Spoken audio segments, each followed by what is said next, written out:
بسم اللہ الرحمن الرحیم۔ السلام علیکم ورحمۃ اللہ وبرکاتہ۔ مصر کے جنگل میں ایک شہزادہ چند بکریاں چراتا اور ان سے حاصل ہونے والے دودھ اور جنگل کے پھلوں پر گزارا کرتا۔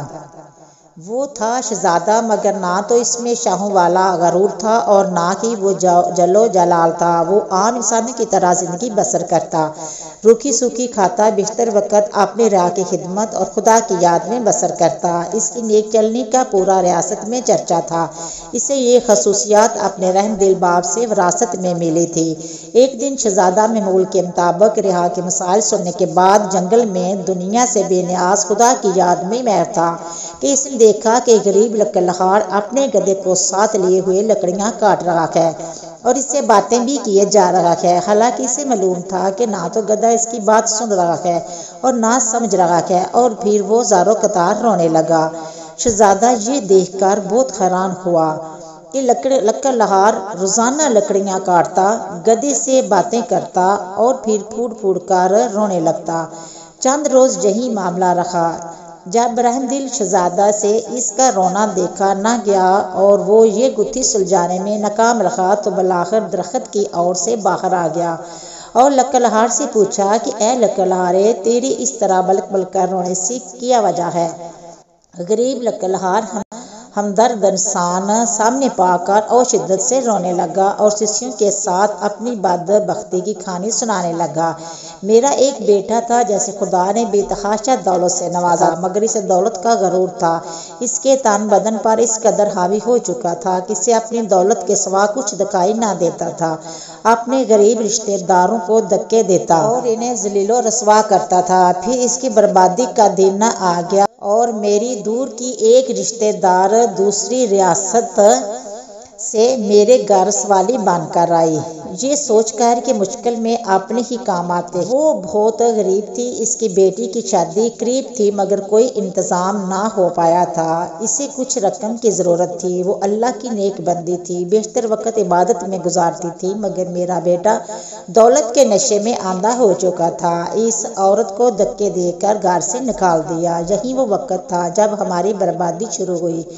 اسی رات سرخ آندھی چلی، بجلی کڑکی اور تیز بارش ہوئی۔ میں اور میرا بیٹا اپنے نرم بستر پر میٹھی نیند سو رہے تھے اور وہ عورت پوری رات ہمارے دروازے سے لگی روتی رہی۔ شدید طوفان اور رات کے گھنے اندھیرے میں دوسری رات واپس جانا اس کے لیے ممکن نہ تھا اور وہ ضعیف عورت پوری رات اسی طوفان کا مقابلہ کرتی رہی اور میرے بیٹے کو رحم نہ آیا۔ صبح جب میری آنکھ کھلی تو مجھ پر قیامت ٹوٹ پڑی۔ میرا بیٹا گدھے کی صورت اختیار کر چکا تھا۔ گھر کا سارا سامان آسمانی بجلی گرنے سے جل کر راکھ ہو چکا تھا۔ سب کچھ برباد ہو گیا تھا۔ اس سب میں میرا قصور یہ ہے کہ میں نے اپنے بیٹے کو غرور و تکبر کرنے سے نہ روکا، برائی کی طرف سے بڑھتا ہوا اس کا قدم نہ روک سکا، اور اب یہ عالم ہے کہ میں جنگل سے لکڑیاں کاٹتا ہوں اور اپنے ہی بیٹے پر لاد کر بیچنے کے لیے جاتا ہوں اور اسی سے ہم باپ بیٹے کا گزارا چلتا ہے۔ یہ سن کر شہزادے کی آنکھیں نم ہو گئی اور وہ لکڑہار سے مخاطب ہوا، اے ضعیف انسان، تو نے بہت ظلم کیا۔ بے شک برائی پر خاموش رہنا اور اسے نہ روکنا اس کا ساتھ دینے کے مترادف ہے۔ تو نے اپنے بیٹے کو برائی سے نہ روکا، مجھے تیری حالت پر افسوس ہے۔ اب میں اپنی اس غریب رشتے دار کی تلاش میں مارا مارا پھرتا ہوں، اس کی تلاش مجھے رلاتی ہے۔ شاید وہ میری مدد کر سکے، وہ مجھے مل جائے تو میں اس سے معافی مانگوں گا، شاید میرے گناہوں کا ازالہ ہو سکے، مگر افسوس وہ مجھے کہیں نہیں ملتی۔ یہ کہہ کر لکڑہار رونے لگا۔ شہزادے نے اس کے آنسو پونچھتے ہوئے کہا، تم اپنے گناہوں کی معافی اللہ سے مانگ، وہ بہت رحیم ہے۔ اگر اس نے تجھے معاف کر دیا تو وہ تجھے اس عورت تک پہنچنے کا راستہ کوئی نہ کوئی ضرور بتا دے گا۔ وہ بہت مہربان ہے اور اپنے بندوں پر ظلم نہیں کرتا۔ بوڑھا لکڑہار اس وقت سجدے میں گر گیا اور بلک بلک کر رونے لگا اور اپنے گناہوں کی معافی مانگنے لگا۔ اچانک دور سے کسی گھوڑے کے ٹاپو کی آواز آئی اور اس میں ایک خوبصورت شہزادی سفید رنگ کے حسین گھوڑے پر سوار تھی۔ قریب آ کر شہزادے سے مخاطب ہوئی، اے شہزادے، آخر یہ کیا ماجرا ہے؟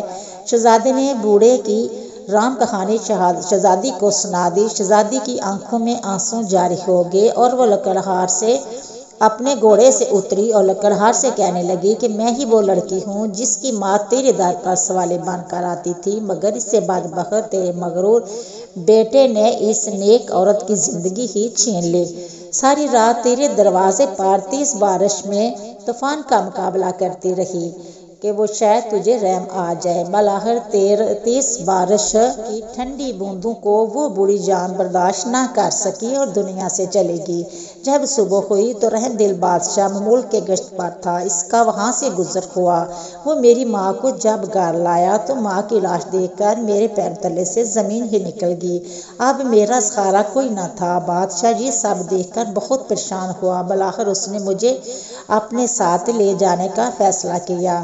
کچھ عرصہ میں اس کے محل میں رہی اور اس نے مجھے نیک لڑکی پا کر اپنے بیٹے سے میری شادی کرا دی۔ شاید یہ میری ماں کی دعاؤں کا نتیجہ تھا، جس نے میری خاطر اپنی جان قربان کر دی، اور اس رب نے مجھے غریب کو فرش سے اٹھا کر عرش پر بٹھا دیا اور اس نیک شہزادے سے میری شادی کرا دی جو اس وقت تیرے سامنے کھڑا ہے، اور تجھے تیرے مغرور بیٹے کے کرموں نے عرش سے فرش پر گرا دیا۔ خدا کی قدرت دیکھ کر لکڑہار شرمندگی سے زمین میں گرتا جا رہا تھا اور رو رو کر شہزادی سے معافی مانگی۔ شہزادی بہت رحم دل تھی۔ لکڑہار کے آنسوں سے اس کا دل بھر آیا اور اس نے اس کو معاف کر دیا۔ خدا کی قدرت، لڑکا اسی لمحے اپنے اصلی روپ میں واپس آ گیا اور خدا کے حضور سجدے میں گر گیا اور شہزادی سے بھی معافی مانگنے لگا۔ شہزادی نے بھی اسے معاف کر دیا۔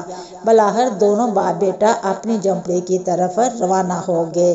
سبحان اللہ۔ امید کرتی ہوں کہ آپ کو میری یہ موٹیویشن سٹوری پسند آئی ہوگی۔ اگر پسند آئی ہے تو شیئر کرنا، سبسکرائب کرنا، اچھے کمنٹ کرنا، دعاؤں میں یاد رکھنا۔ ہم انشاءاللہ ملیں گے نیکسٹ ویڈیو، تب تک اوکے، اللہ حافظ۔